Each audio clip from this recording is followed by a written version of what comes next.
Здравейте на всички! Това е първото ми видео, което ще снимам за YouTube и имам една много щура идея за една уникална поредица. Каква ми е идеята? Поредица ще се казва Road to Ferrari. Нека започна от малко по-назад. Фен съм на Ferrari още от малък, откакто се знам. Даже в момента пред мен тук зад камерата след няколко малки колички на Ferrari, които съм си купил, които просто са там, защото са ми вдъхновение и искам просто някой ден да съм и в гаража пред моята къщата. Пускам се в щуро предизвикателство за мен и каква ми е идеята? Идеята ми е да си продам сегашната кола, която е Mercedes EQP 2010 година и с тези пари да ги инвестирам в бизнес, в който аз разбирам, а в случая е e-commerce, и с тези пари аз да успея да ги превърна в такава сума, че да мога да си позволя Ferrari. А именно Ferrari F8 Turbo, защото тази кола ми е просто една невероятна мечта. Първата ми кола, която съм карал, е била CLK 270 2003 година. Беше ми купена от нашите. Беше готина кола, беше готина количка, но нямах късмет с нея. Имах доста проблеми, доста често беше в сервиза. После я продадох, бях насъбрал някой друг лев на страна. Успях да си купя с мои собствени пари сегашната си кола, която я карам. Mercedes EQP E250 2010 година. Реално колата е с доста добри екстри, не от най-бързите, въпреки че съм фен на много бързи коли. Карал съм и някоя друга бегачка на мои приятели и наистина мога да ви кажа, че съм фен на бързите коли и на супер колите. Но идеята не е да карам само на приятели или да изкарам някой друг лев и да отида да на някоя друга кола. Не искам просто да имам мое Ферари на мое име пред моето имение. Да, звучи малко щуро. Може би много хора от вас ще си кажат за какъв се мисли това, защо го снима това нещо, няма да успееш, но да, нека винаги има такива хора, аз такива неща винаги съм се мотивирал, знам, че правилните хора ще са до мен и те ще ме подкрепят винаги. Това са хора като най-близките ми приятели, които може би ще ми се подиграват в началото, но после знам, че винаги са до мен. Приятелката ми знам, че винаги ще е до мен също. Тя и до сега е била до мен в тази една година, в която сме били заедно, винаги ме е подкрепила, никога не е била по такъв начин, че да искала да ми пречи за работа, защото вижда колко се мъча и знае, че в крайна сметка, ако успея, това е добре както за мен, така и за нея. Това не означава, че трябва да пренебрегвате на 100% хората до вас. Напротив, просто трябва да им обясните нещата как седят. Аз винаги намирам време и за нея, и за други приятели, и също и за семейство. Просто когато има работа да се върши, трябва да знае, че вие сте зает и че трябва да свършите тази работа и след това вече може да им обърнете внимание. Наистина съм благодарен това на приятелката си, че не го прави и че е винаги до мен.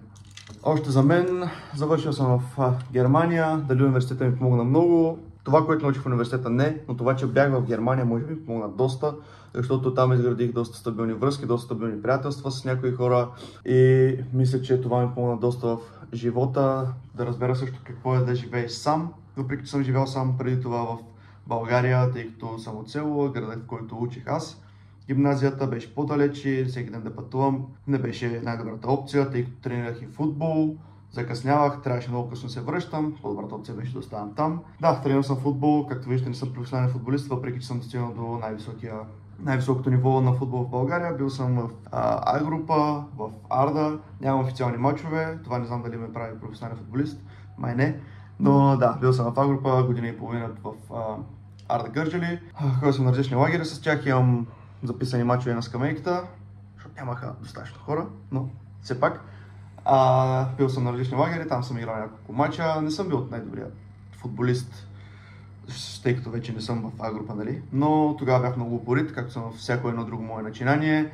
Исках да постигна тази моя мечта, реално достигна такова ниво, но после трябваше да направя избор. Нашите също изиграха важна роля в това нещо, защото бях пак разпилян на посоки. Дали училище, дали футбола, и като бях на терена си мислех за училище как ще си свърша работа, като бях на училище мислех за футбола, как искам да стана футболист. В крайна сметка, наистина, като искате да постигнете нещо, трябва да сте all-in в това нещо. Защото като се разпилявате в няколко неща, наистина не става, въпреки че бях добър, наистина един от най-добрите в школата по футбол. И също съм бил и доста добър в училище, не съм бил от тези двойкачи, които после стават така изведнъж много богати и тъй потом. Не, бил съм добър в училище, но това също не мисля, че ми пречи да успея в живота. Както казах, завърших в Германия, после се върнах тук в България, сега съм в България, защо го направих това? Не мисля, че Германия е най-правилната държава за мен.